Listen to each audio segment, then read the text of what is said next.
ধান ঘরে তোলার এই মোক্ষম সময়ে এখন দিনে প্রচন্ড রোদ আর রাতে সাপের আতঙ্ক। কৃষক মনে তাই চলছে অস্থিরতা।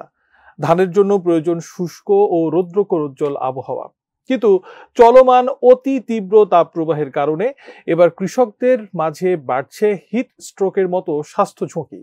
তাই রাতে ধান কাটা হচ্ছে অনেক অঞ্চলে, কিন্তু দেশের বিভিন্ন অঞ্চলে কৃষি জমিতে রাতের বেলায় সাপের উৎপাত ভাবিয়ে তুলছে কৃষকদেরকে। আরো জানাচ্ছেন ইমতিয়াজ আলম। দেশের বেশিরভাগ জমিতেই ধান কাটার উপযোগী হয়ে উঠেছে। তার মানে কৃষকদের জন্য এখন চলছে ব্যস্ত সময়। এর মধ্যে চলছে তীব্র তাপপ্রবাহ, যার কারণে দিনের তাপমাত্রা বেড়ে যাওয়ায় অতিরিক্ত গরমের কারণে দিনের বেলা ধান কাটতে পারছেন না কৃষকরা। তাই বাধ্য হয়ে রাতে ধান কাটছেন দেশের বিভিন্ন অঞ্চলের কৃষকরা। কয়েকদিন ধরে আগাম জাতের ধান পাক ধরায় কৃষকরা কাটা শুরু করেছেন ধান। গরমের কারণে শ্রমিকের অভাবে তারা ধান ঘরে তুলতে পারছেন না সঠিক সময়ে। তবে ময়মনসিংহের ভালুকা উপজেলার কৃষকরা বলছেন, কষ্ট হলেও ধানের এই মৌসুমে রোদের খুব প্রয়োজন। ধান ঠিকভাবে পাকার জন্য, মাড়াইয়ের জন্য ও শুকানোর জন্য প্রয়োজন রোদের। এই বিষয়টা এখন আমরা ফলন বুনছি, এখন বৃষ্টি আসলে তো আমাদের সমস্যা। বৃষ্টির রোদটা কিছুদিন থাকলে আমাদের জন্য উপকার, আমাদের জন্য মঙ্গল। রোদটা আমরা আর কিছুদিন চাই আর কি, রোদটা থাকলে আমাদের ভালো নয়। বৃষ্টি আসলে তো আমার ফলনটা নষ্ট হয়ে যাবো। আমাদের রোদ হলে ভালো হয়, আমরা ধানটা রইতে পারি ভালো মতো। যদি বৃষ্টি হয়ে যায় তাহলে ধান রইতে আমাদের কষ্ট হয়ে যাবে এবং ক্ষতি হবে। আর যদি রোদ থাকে আমরা ধানটা শুকান পারি, সেদ্ধ করতে পারি। অতিরিক্ত গরমে দিনের বেলা হিটস্ট্রোক সহ বিভিন্ন অসুস্থতার ভয়ে ধান কাটতে পারছেন না চাষিরা। তাই রাতের বেলায় চাঁদের আলোয় ধান কাটতে দেখা গেছে তাদের। অতিরিক্ত গরমে শ্রমিক না পেয়ে নিজেরাই নিজেদের জমির ধান কাটছেন শরীয়তপুরের চাষিরা।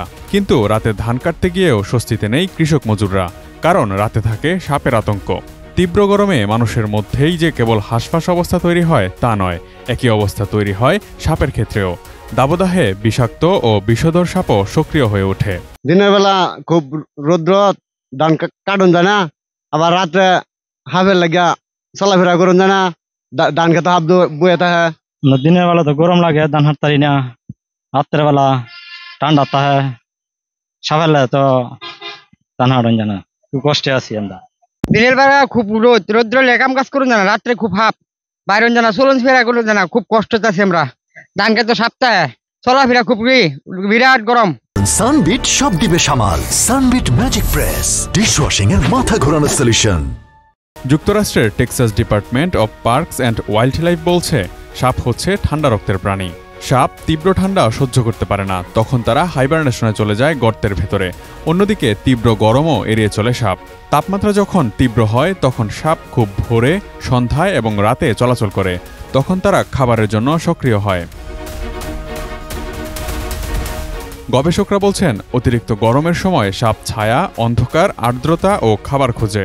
সাপ নিজেকে ঠান্ডা রাখার জন্য আর্দ্র পরিবেশ খোঁজে, সেজন্য অনেক সময় তারা মানুষের ঘরের আশপাশেও চলে আসতে পারে। 2023 সালে প্রকাশিত স্বাস্থ্য অধিদপ্তরের এক পরিসংখ্যানে দেখা যাচ্ছে, দেশে প্রতি বছর প্রায় 4,03,000 মানুষ সাপে কাটার শিকার হয় এবং তাদের মধ্যে 7,511 জন প্রতি বছর মারা যায়। তাই কৃষকদের ধানের এই মৌসুমে বাড়তি সতর্কতা নেওয়ার কথাও বলা হয়েছে। Imtiaz Alam, desk report, ATN news.